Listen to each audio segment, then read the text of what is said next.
하나님 말씀 출애굽기 16장 4절 그리고 15절 보겠습니다. 앞에 보면서 우리 한 목소리로 읽을게요. 그때 여호와께서 모세에게 이르시되 보라 내가 너희를 위하여 하늘에서 양식을 비같이 내리리니 백성이 나가서 일용할 것을 날마다 거둘 것이라. 이같이 하여 그들이 내 율법을 준행하나 아니하나 내가 시험하리라. 그 다음에 15절이요. 이스라엘 자손이 보고 그것이 무엇인지 알지 못하여 서로 이르되 이것이 무엇이냐 하니 모세가 그들에게 이르되 이는 여호와께서 너희에게 주어 먹게 하신 양식이라. 아멘. 욥을 보면요, 우리는 보통 욥기의 주제를 인간이 왜 고난을 받느냐 이런 질문으로 욥기를 보통 보면은 욥기는 굉장히 이상해지는 책이 돼버려요. 나중에 하나님이 욥에 대해서 대답을 해주는데 왜 나한테 이런 고난을 주시냐고 대한 답변이 전혀 나오지를 않아요. 그래서 굉장히 하나님의 답변이 애매모호한 답변이 돼버리죠. 그런데 욥기의 주제는 인간이 왜 고난을 받느냐가 아니라 사람이 스스로 오를 수 있느냐, 이게 욥기의 중심 주제가 되는 것입니다. 그래서 처음에 보면은 욥같이 하나님이 의롭게 여기시는 분이 없단 말이죠. 하나님이 칭찬할 정도로 자기의 있는 그 하나님의 아들들, 보통 천사들이라고 얘기하는데 그 천사들 앞에서조차 자랑할 정도로, 봐라 세상에 이와 같은 사람이 없다고 자랑할 정도로 하나님이 지으신 피조물 중에, 그 인간 중에 하나님이 칭찬할 만한 최고의 사람이 바로 욥인 것입니다. 그래서 성경에 3명의 의인이 나오는데 그 누구냐? 욥하고 그 다음에 다니엘하고 그 다음에 노아가 성경이 인정하는 최고의 의인이에요. 근데 그 중에 한 명이 욥이란 말이죠. 하나님이 칭찬할 만한 사람인 거예요. 그런데 마귀가 거기다가 죄를 뿌리는 거예요. 그래서 뭐라고 죄를 뿌리냐? 하나님이 다 주셔서 그렇게 하나님 경외하는 거 아니냐고. 이것도 주고 저것도 주고 다 주는데 하나님 경외할 사람이 어딨냐고. 한번 뺏어보라고.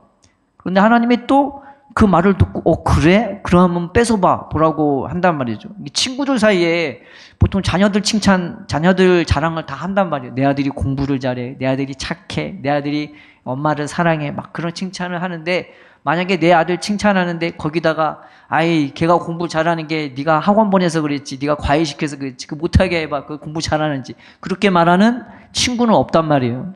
근데 지금 누가 그렇게 하고 있느냐? 마귀가 그렇게 하고 있단 말이에요. 그럼 보통 그렇게 다툼이 여지가 생기면요, 보통 친구들한테 보통 그렇게 말한 친구를 보통 이상하게 생각하고 여긴단 말이에요. 근데 하나님이 정말 이상한 것은 완전 어리숙한 사람처럼 이 마귀의 그 요구에 응해 주신단 말이에요. 어떻게 보면 하나님 왜 이러시지? 사랑한다면서 왜 그런 고난을 허락해 주시지? 라는 질문을 할 수가 있어요. 또 지금 이 싸움이, 욥의 그 고난이 무엇으로 말미암아 시작됐냐면은 욥의 어떠함이 아니라 이 마귀의 그 도발로 이게 진행되는 고난이잖아요. 우리가 무슨 장기 말도 아니고 그런 그 마귀와 하나님의 싸움 가운데 내가 끼어들게 되어서 하나님이 이 고난을 허락해 줬다면, 이 고난은 되게 보면 우리로 치자면은 억울한 고난이 될 수밖에 없단 말이죠. 그래서 하나님이 싹 다 하루아침에 걷어가 버렸어요. 그 자녀들도 싹 다 걷어가 주시고 재물도 하루아침에 싹 다 걷어가 주시죠.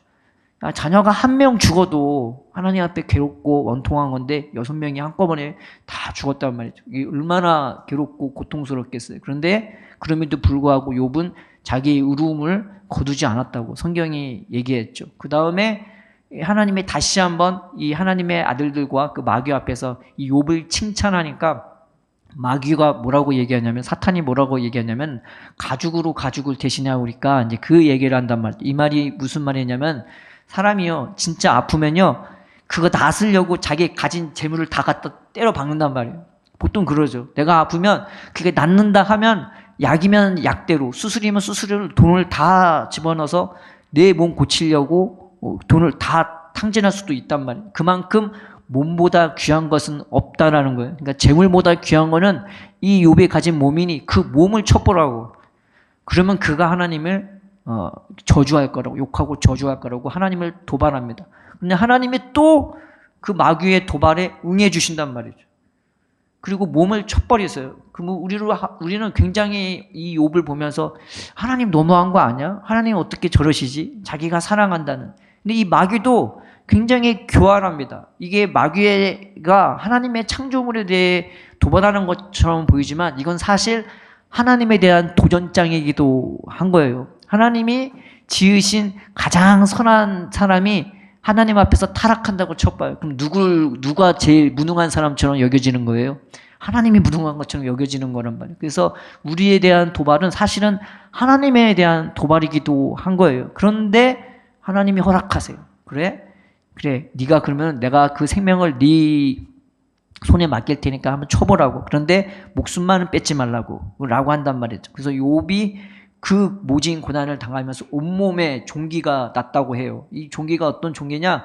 가만히 있으면 간지러워서 못 견디고 긁으면 쓰라려서 괴로워서 아픔 못 견디. 그래서 잠을 못 잘 정도로 늘 박박 긁어야 되고 또 긁으면 아파서 괴로워서 어쩔 줄 모르는 그런 고통 가운데 이 욥이 그렇게 지내게 됩니다. 그러니까 아내마저 차라리 하나님을 욕하고 저주하고 죽으라고 말할 정도로 정말 하나님이 너무했던 그런 장면이 욥기의 장면이죠. 그래서 욥기의 세 친구가 그 소문을 듣고 와갖고 막 너무 기가 막히니까 그렇게 훌륭했던 사람이 그렇게 대단했던 사람이 한순간에 너무 형편없는 사람으로 나락이 가버렸어. 얼마나 그 모습이 이 사람들한테 슬프고 어이가 없었겠어요. 그래서 그 사람들이 다 같이 통곡하고 울면서 며칠을 보내다가 이렇게 한 일주일 지났을까 욥의 입에서 드디어 탄식이 터져나오기 시작해요. 그 탄식이 뭐냐? 자기 생일을 저주하기 시작한 거예요. 내가 차라리 태어나지 않았으면, 차라리 하나님이 나를 낳다가 차라리 하늘이 닫히고 밤하늘의 별이 다 무너지고 내 어미가 나를 낳다가 내가 죽게 되었으면 차라리 그게 복됐을 건데 내가 지금 태어나서 이 고생을 한다고 하면서 하나님에 대한 그런 알 수 없는 원망을 이 욥이 쏟아내기 시작합니다. 이게 욥기의 장면이에요. 그랬더니 이 세 친구가 그때부터 이 욥한테 달려들기 시작하는 거예요. 첫째가 엘리바스, 두 번째 사람이 빌하, 그 다음에 세 번째가 소발이에요. 이 첫 번째 사람은 뭘 가지고 보통 얘기하냐면은 경험이 많으니까, 나이를 많이 먹었으니까 경험이 많잖아요. 보통 경험을 가지고 많이 얘기하고, 이 두 번째 사람 빌닷인가요? 빌닷은 이론가예요. 이론을 가지고 막 얘기하고, 세 번째는 소발은 말쟁이에요. 말이 처음부터 얼마나 거친지 거의 쌍욕을 퍼붓듯이 이 욥에게 퍼부어요. 그러면서 욥이 하는 그 고통과 탄식에 대해서 네가 죄를 지어서 그렇지 라면서 정죄를 하기 시작한단 말이죠. 그렇게 총 몇 차례의 난타전이 벌어지냐면 8차례의 난타전이 벌어져요. 그런데 놀라운 것은 욥이 이 난타전을 한 번을 안 져요.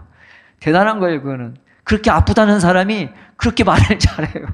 온몸이 종기가 있는데 입은 괜찮았던 것 같아요. 그래서 그 말을 한 번을 안 지고 다 이긴단 말이에요. 그래서 첫 번째 난타전이 끝난 다음에 욥이 한 말이 뭐냐. 우리 개역 개정판에는 그렇게 안 나왔는데 개역판에는 그렇게 나왔단 말이죠. 내가 스스로 의로운 줄 아노라 라는 그 고백을 하게 된단 말이죠.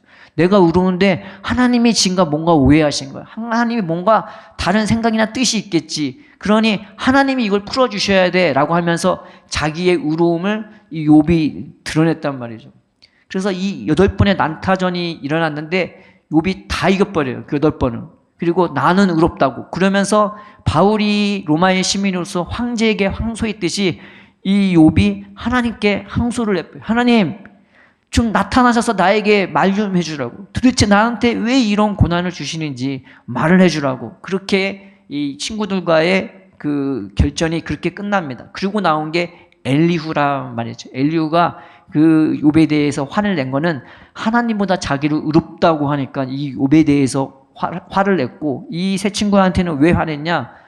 아니 죄가 뭔지 알지도 못하면서 무조건 잘못했다고 하니까 그거에 대해서 이 세 친구들에 화를 냈던 겁니다. 그러면서 그 엘리후가 뭐라고 얘기했냐면은 하나님은 경외하는 것을 멈추지 말라고. 하나님은 다 뜻이 있다. 구름이 와도 이게 벌을 위해서 오는지 축복을 위해서 오는지 우리한테 큰 아름다움을 주려고 오는지 우리는 모른다. 알지 못하면 잠잠히 기다리라고 그렇게 권면을 해준단 말이죠. 그 다음에 하나님이 나타나셔서 폭풍 가운데 이 욥에게 말씀해 주시기 시작하는 겁니다. 이게 욥의 결론 부분이에요. 근데 폭풍 가운데 하나님이 욥을 만나 주시는데 이거 엄청난 거죠. 하나님이 애굽에서 이스라엘을 건진 다음에 어떻게 만나 주셨느냐? 시내산에서 만나 주셨습니다. 온 땅이 다 흔들리고요. 온 산이 다 흔들리고 하늘까지 울릴 정도로 그렇게 기가 막힌 놀라운 상황에서 이스라엘을 만나 주셨는데, 근데 욥 한 명에 대해서 하나님이 천지가 다 깜깜하게 만들 정도로, 그래서 그 폭풍 가운데 우리 같은 소리로 이 욥에게 말씀해 주십니다. 그러면서 이 욥에게 끊임없이 질문을 하세요. 그렇게 말을 잘했던 욥이요, 하나님의 질문에는 한마디도 대답을 하지 못하는 거예요. 나는 의로워. 나는 괜찮아. 나는 선한 일을 했고 니들이 아는 것 나도 알아. 나는 그런데 그렇게 살았고 그렇게 하나님 앞에 흠잡을 데 없이 나는 의롭게 살았다고. 그렇게 말 잘했던 욥이, 그렇게 자신만만했던 욥이 하나님이 쏟아붓는 그 질문세례에 단 한마디도 대답을 하지 못합니다. 우리가 잘 쓰는 그런 성경 요절이 있죠. 나의 가는 길을 그가 아시나니 그가 나를 단련하신 후에는 내가 정금같이 나오리라. 보통 이것을 사람들은 미래형으로 이걸 써먹는단 말이에요. 근데 이 말의 의미는, 본래 의미는 그 의미가 아닙니다. 과거형이에요. 나의 갈 길이 아니라 내가 지금까지 살아왔던 길을 주님께서 아신다고. 그 길을 주님께서 판명해 주시면 내가 정금으로 판명될 거라고. 그 고백이, 이 욥의 고백이 되어지는 것이래요. 그런데 하나님이 질문을 막 쏟아내시니까 그 질문 앞에 단 한마디도 대답을 하지 못해요. 그 세 명의 친구들 앞에 하나도 지지 않았던 욥이 대답을 하지 못하더란 말이죠. 하나님이 뭘 질문했냐? 욥아, 너 이거 만들 수 있어? 너 저거 만들 수 있어? 너 저거 만들 수 있니? 너 이거 왜 그런지 너 알아? 너 저거 알아? 너 저거 할 수 있니? 너 구름을 네가 끌어모을 수 있어? 네가 비를 내리게 할 수 있어? 네가 태양을 뜨게 할 수 있어? 그 열기를 해서 사람들을 감추게 할 수 있어? 막 질문을 다 쏟아내는데 그 말에 단 한마디도 대답을 하지 못했단 말이죠. 이 친구들과 대화하면서 나도 하나님 알아. 나도 지금까지 은혜로 살았어. 나도 할 수 있는 사람이고 지금까지 내가 만든 업적도 대단해. 그런데 하나님이 해주신 그 업적과 하나님이 아는 지식과 하나님이 해주신 그 일 앞에 이 욥은요, 아무것도 아닌 인간으로 전락돼 버리고 말아요. 하나님이 이 욥을 왜 이 고난을 허락해 주셨겠어요? 우리는 내가 하나님 위해서 산다고, 혹은 내가 좀 하나님 아는 지식으로 산다고 하지만 돌아보면 내가 뭘 알아서 사는 것도 아니고 내가 뭘 해서 산 것도 아니고 하나님이 나를 위해 내가 알지 못한 수도 없이 많은 이유로 나를 위해 만드시고 나를 위해 행해 주시고 나를 위해서 여러 가지 쌓아놓으신 그 은혜로 내가 여기까지 오게 된 것을 이 욥이 거기서 깨닫게 된 거예요. 그래서 성경 그 질문 속에 하나님의 하신 질문이 뭐냐면은 가슴 속에 총명은 누가 준 것이며 머릿속에 지혜는 누가 준 것이냐라고 하나님이 말씀을 탁 던져주신단 말이죠. 내가 하나님을 믿게 된 것도 하나님 은혜였고 내가 하나님을 위해서 뭘 하겠다는 그 의지도 그 시간도 그 모든 환경도 다 하나님으로부터 주어진 것들이라 내가 감히 하나님 앞에서 내가 내 의로 내가 스스로 없다고 말할 사람이 단 한 명도 욥조차 그 말을 할 수 있는 게 아니었던 거예요. 다 하나님이.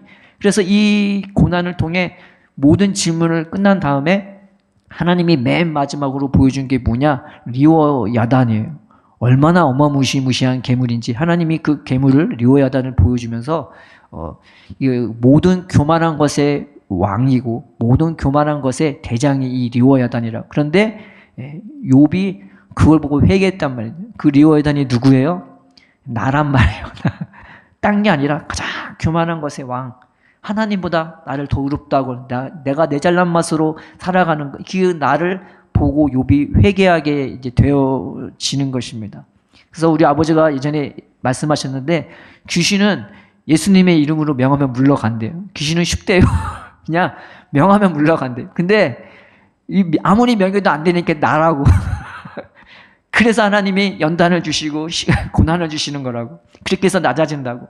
그래서 이 욥이 그 가운데서 회개를 하면서 내가 나의 그 의와 내가 하는 거기에 갇히지 않고 하나님의 놀라운 그 사랑과 은혜와 그 속으로 하나님이 이 욥을 옮겨 버린 게 이 욥기의 장면이 되는 것입니다. 그러면서 욥이 하는 말이 뭐냐면은 내가 주님에 대해서 귀로만 들었사온데 이제는 눈으로 보고서 티끌과 재 가운데 회개합니다 라고 말한 거예요. 내 인생이 잘난 걸 줄, 대단한 줄 알았던데 알고 보니 티끌과 재밖에 안 되는 거예요.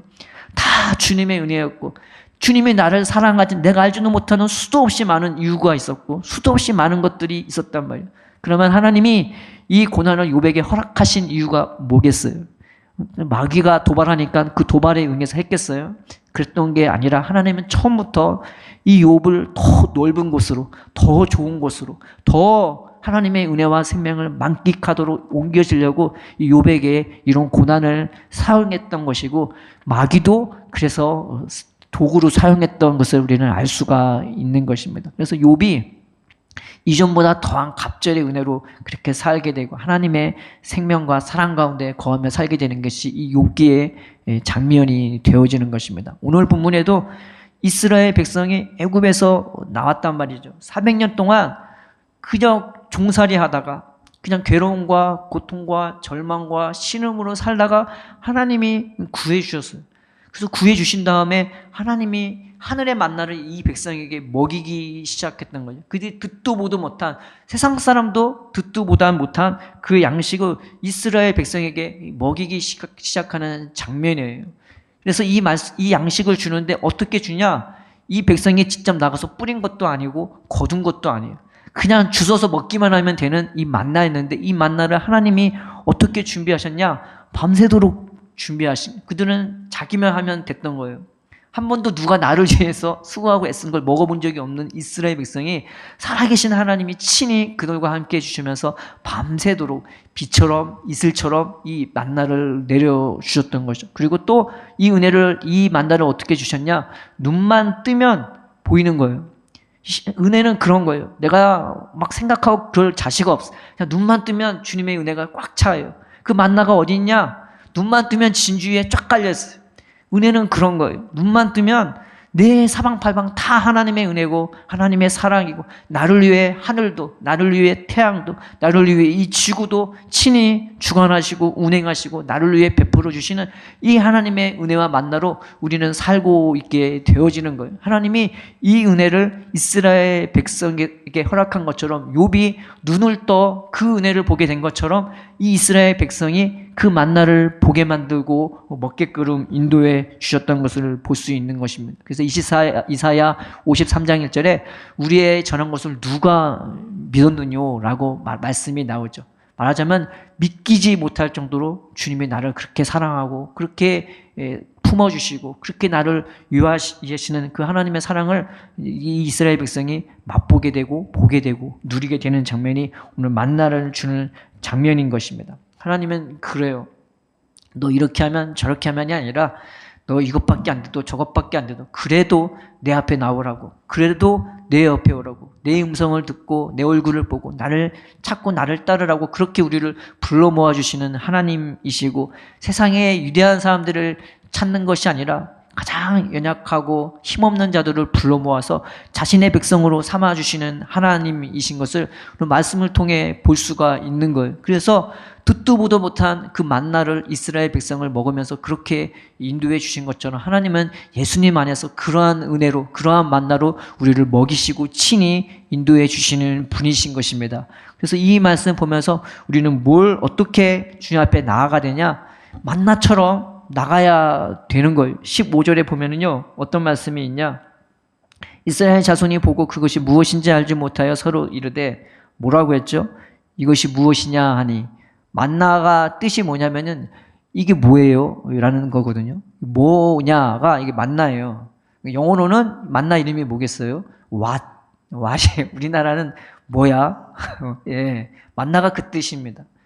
하나님은 그런 은혜로 우리를 인도해서 우리는 몰라요. 듣도 보도 못한 하나님의 사랑, 은혜. 우리는 하나님 앞에 이런 질문으로 나아갔으면 좋겠어요. 하나님 이게 뭐예요? 하나님 사랑이 뭐죠? 은혜가 뭐죠? 나는 잘 모르겠어요. 내가 머리로 아는 것 말고 내가 지금까지 누렸던 걸 말고 날마다 매일같이 주시는 은혜. 하나님이 왜 매일같이 주시겠어요? 하나님은 새 것 주길 원하니까 막 매일같이 그렇게 주시는 은혜. 그 새로운 은혜 내가 맛보기를 원한다고. 주님의 은혜가 뭐냐고. 우리는 주님 앞에 어린아이처럼 그렇게 나아가야 되는 것입니다. 제가 이전에 예은이를 데리고 이제 밖에 나가면요, 예은이한테 이런 질문을 하죠. 예은아, 저게 뭐야? 이게 뭐야? 때로는 책을 보여주면서 이게 뭐야? 그럼 얘가 뭐라고 막 대답을 해요. 틀릴 때도 있고 멈칫멈칫할 때도 있고 신나게 대답할 때도 있고. 그런데 그런 이야기를 해주면서 하나씩 가르쳐주고 보여주고 하는 겁니다. 하나님은요, 우리한테 말해주기를 원하고 보여주기를 원하세요. 그냥 막 부르는 게 아니라 그렇게 하루하루 한 걸음 한 걸음을 인도해 주시면서 내 존재가 하나님의 사랑으로 새롭게 거듭나기를, 새롭게 채워지기를, 그렇게 주님은 인도해 주시기를 원하는 것입니다. 예레미야 33장 2절 3절에 너는 내게 부르짖으라고, 내가 내게 응답할 거라고. 그런데 네가 아는 것 말고, 네가 알지 못하는 크고 비밀한 일, 누군가 보여주지 않은 이상 알 수 없고 맛볼 수 없는 그런 것들을 내가 너에게 가르쳐주고 보여줄 거라고 말하고 있는 것입니다. 그래서 하루하루 살 동안 내가 어디에 있든, 집에 있든, 이 터전에 있든, 어디에 있든 늘 주님께, 하나님, 주님의 은혜가 뭔가요? 내가 그걸 알기 원하고 맛보기를 원합니다. 라는 이 만나로서 주님 앞에 나아가는 저 여러분 되기를 바랍니다. 또 하나는 이 만나가 우리한테 어떻게 주어지냐면 교제하라고 부어주시는 은혜인 겁니다. 그냥 하나님만 찬양하고 일방적으로 주님이 나를 품고 그런 것도 있겠지만 내가 주님과 왔다 갔다 하는 그런 교제로 이 만나를 하나님이 주시는 거죠. 그래서 성경에 보면 이 만나 너 혼자 먹으라고 말하지 않고 나누라고 그렇게 말하고 있는 것입니다. 이 만나로서 주님과 교제하고 내 주위 사람과 교제하게 되는 거죠. 그래서 요한 1서 2절 3절에 이런 말씀이 있는 것입니다. 태초에 있는 생명의 말씀에 관하여는 우리가 들은 바요, 눈으로 본 바요, 자세히 보고 우리의 손으로 만진 바라. 이 생명이 나타내신 바 된지라. 이 영원한 생명을 우리가 보았고 증언하여 너희에게 전하노니 이는 아버지와 함께 계시다가 우리에게 나타내신 바 된 이시니라. 우리가 보고 들은 바를 너희에게도 전하면 너희로 우리와 사귐이 있게 하려 함이니 우리의 사귐은 아버지와 그의 아들 예수 그리스도와 더불어 누림이라 라고 나와 있는 것입니다. 하나님은 우리가 쉬기를 원하고 먹기 원하고 놀기를 또 원하시는 겁니다. 제가 아까 예인이한테 이게 뭐냐 이게 물어본다고 했죠. 반대로 이제 얘가 저한테 물어보기도 하고 제가 얘한테 물어보기도 한단 말이죠. 근데 좀 시간이 지나면은 애가 어느 정도 말귀 좀 알아듣고 좀 이 애가 성장하게 되면요, 제가 얘한테 장난을 친단 말이죠. 골리려고 골탕 먹이려고 한 게 아니라 너무 이쁘고 사랑스럽고 귀여우니까 그 아이한테 장난을 친단 말이에요. 그래서 오이를 보면서 예은아 이거 뭐야? 오이. 그러면 이건 오이가 아니라 호박이야. 이게 뭐라고? 이건 호박이라고. 그 처음에는 어렸을 때는 잘 모르니까 고개를 가우뚱가우뚱해요. 근데 좀 크면요, 이 애가 아니지, 이거는 오이지. 그래서 자기 엄마한테 쪼로로 가갖고 삼촌이 거짓말한다고 오이를 호박이라 한다고 그렇게 말을 하는 겁니다. 하나님은 우리한테 장난도 쳐주시고 우리에게 유쾌하게 다가오기도 하시는 거죠. 이재철 목사님이 예전에 예배를 드리고 이제 자기 업무를 마치고 일정을 마치고 집에 들어가려고 하는데 창문이 안 열리더래요.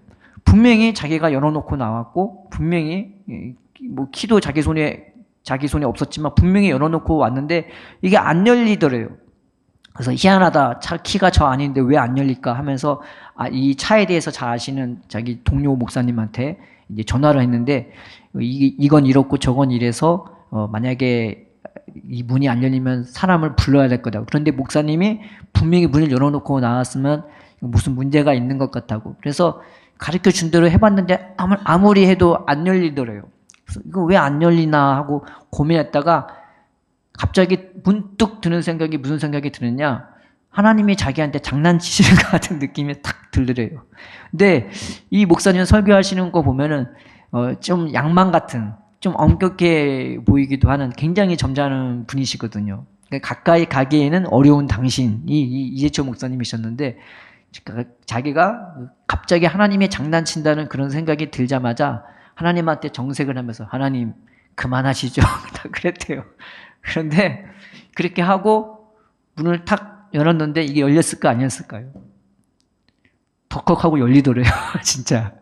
그래서 그 차를 타고 집에 가는데 얼마나 기쁨이 충만한지, 와, 하나님이 자기한테 장난치고 나와 같이 일상을 해주는 그 기쁨이 너무나 충만해서 그 기쁨으로 돌아갔다고 그 얘기를 하시더라는 거죠. 하나님은 우리를 그렇게 인도해 주시기도 합니다. 하나님은 나를 위해서라면요, 내 앞에서 디스코도 추실 수 있는 분이세요. 내 하나님은 그러시더라고요. 나를 위해서 춤을 추시고, 아기가 태어나면 누가 그 아기 앞에서 재롱을 떨어요?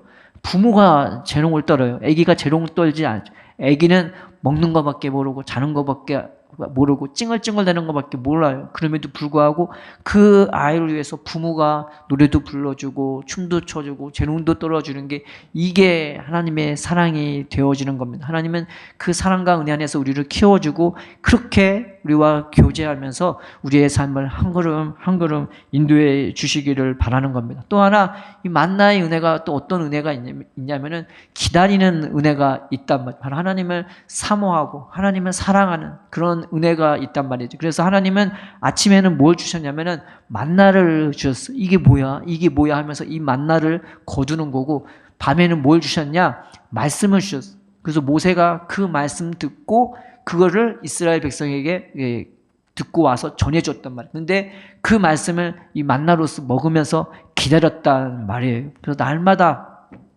눈만 뜨면 주어지는 은혜가 있고, 또 밤이 돼서 주님이 정성스럽게 얘기해 주시고 말해 주셔서 우리에게 부어주시는 은혜가 또 있는 거란 말이죠. 그래서 우리가 늘 이 만나로서 주님의 은혜를 사모하고 또 주님을 바라보고 그것을 기다릴 수 있는 그런 은혜가 있기를 바랍니다. 모세가 이 말씀 들으러 가면요, 하나님을 사모한 자는 이 모세가 들어갈 때 다 그 길에 서갖고 그 모세를 배웅하고 그때까지 서 있었대요. 그래서 모세가 그 나올 때까지 기다리는 거예요.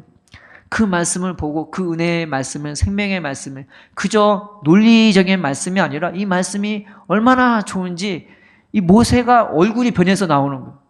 그 놀라운 말씀, 그 말씀이 얼마나 좋은지 여호수아는 모세가 떠나갔던 그 장막을 사모해서 늘 그 곁에 있었고, 그렇게 사모할 만한 은혜로 하나님은 우리를 또 눈 뜨자마자 주시기도 하지만 또 해질 때 놀라운 은혜로 우리에게 부어주시는 분이기도 하시는 것입니다.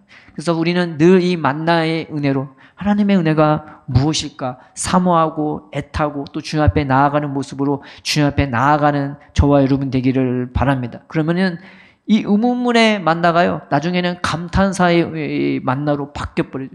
하나님의 은혜가 어찌 이럴까? 하나님의 은혜가 어떻게 나를 이렇게 사랑할까라는 감탄사로 바뀌어지게 되어지는 것입니다. 하나님은 그렇게 우리를 붙들어 주시고 내 입이 다물어지지 않을 정도로, 내 마음이 기쁨에 겨워 주체하지 못할 정도로 우리를 그렇게 은혜와 사랑을 깨닫게 해주시고 부어주셔서 인도해 주시는 분이신 것입니다.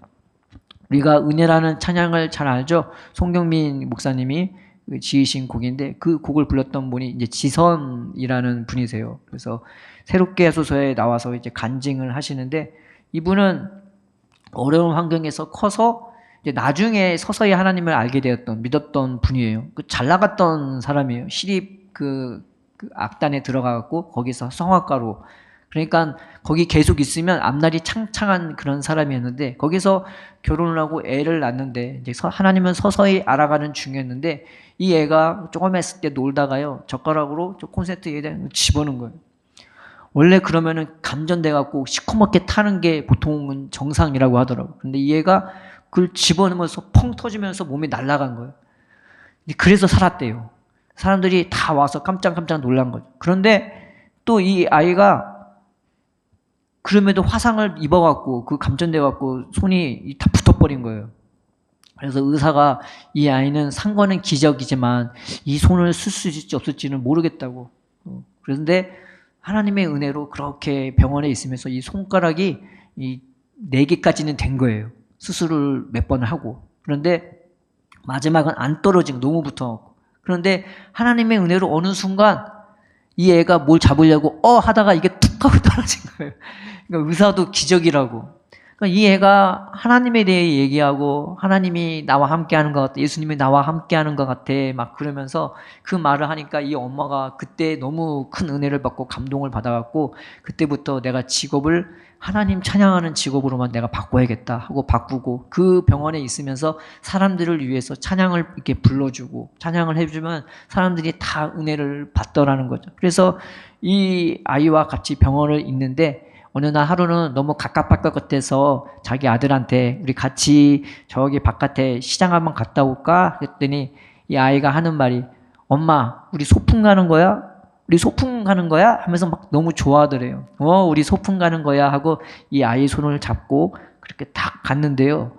그 가자마자 성령께서 하나님께서 그 마음에 감동을 주는데 인생은 소풍 같은 거라고. 내가 소풍 왔다가 다시 하나님 품에 영원한 고향으로 가는 거라고 그런 감동을 주시더라는 거죠.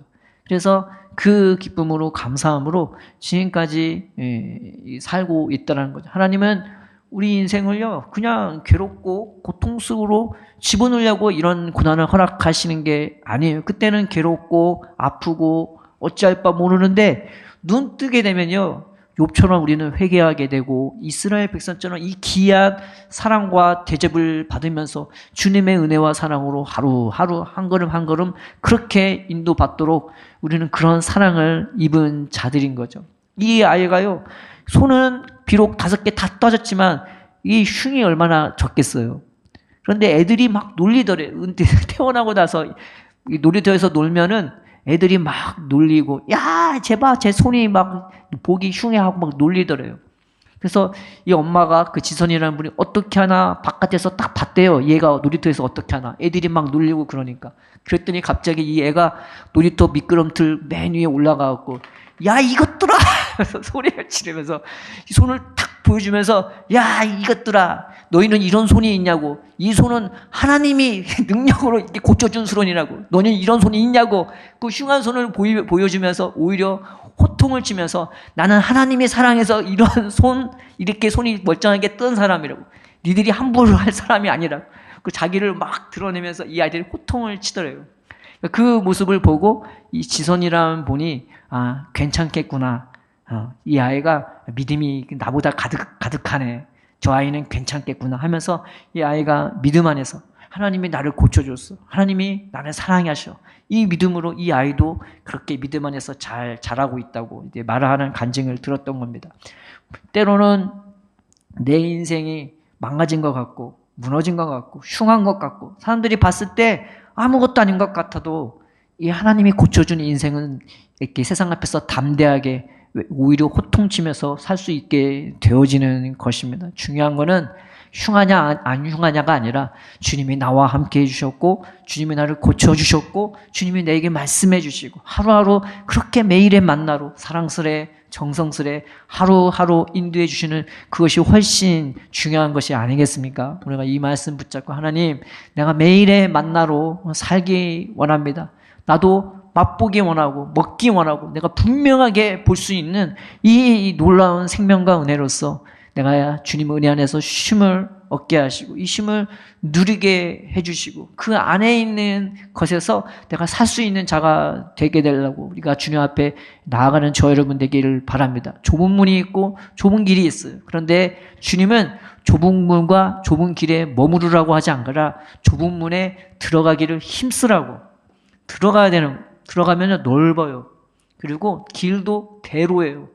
그래서 하나님은 우리를 그러한 대로와 그런 넓은 마음과 심령으로 이 믿음으로 우리를 인도해 주려고 우리를 불러주셔서 이런 고난도 저런 고난도 허락해 주시는 것입니다. 이사야 35장 8절에서 10절에 이런 말씀이 있습니다. 거기에 대로가 있어 그 길을 거룩한 길이라 일컫는 바 되리니 깨끗하지 못한 자는 지나가지 못하겠고 오직 구속함을 입은 자들을 위하여 있게 될 것이라. 우매한 행위는 그 길로 다니지 못할 것이며 거기에는 사자가 없고 사나운 짐승이 그리로 올라가지 아니하므로 그것을 만나지 못하겠고 오직 구속함을 받은 자만 그리로 행할 것이며 여호와의 속량함을 받은 자들이 돌아오되 노래하며 시온에 이르러 그들의 머리 위에 영영한 희락을 띠고 기쁨과 즐거움을 얻으리니 슬픔과 탄식이 사라지리로다. 주님은 우리를 웃으면서 울면서 이 슬퍼서 우는 게 아니라 너무 기뻐서 도대체 이게 무슨 은혜지? 도대체 이게 무슨 사랑이지? 나 같은 사람의 나 같은 티끌인데 나 같은 쟤인데 아무도 알아주지 못해. 어쩔 때는 흉진 인생, 아무것도 아닌 인생. 그런데도 주님은 우리를 인도해 주셔서 그렇게 내가 너를 사랑한다. 내가 너와 함께한다. 내가 친히 너를 인도할 거라고. 천사를 통해 인도하는 게 아니야. 내가 너를 인도할 거야. 주님은 그렇게 약속하셨고 그렇게 우리를 인도하시기를 원하시는 것입니다. 우리가 주님 앞에 나아가서 하나님 나의 참된 만나 되신 예수님의 은혜로 내가 인도받기 원합니다. 나를 이 사랑으로 정말 기쁨에 겨워 찬양하며 노래하며 주님이 인도하시는 그 삶의 하루하루를 내가 주님과 동행하며 동거하며 동역하며 그렇게 살기를 원합니다. 이 말씀 붙잡고 나아가는 저와 여러분 되기를 주님의 이름으로 축원드립니다.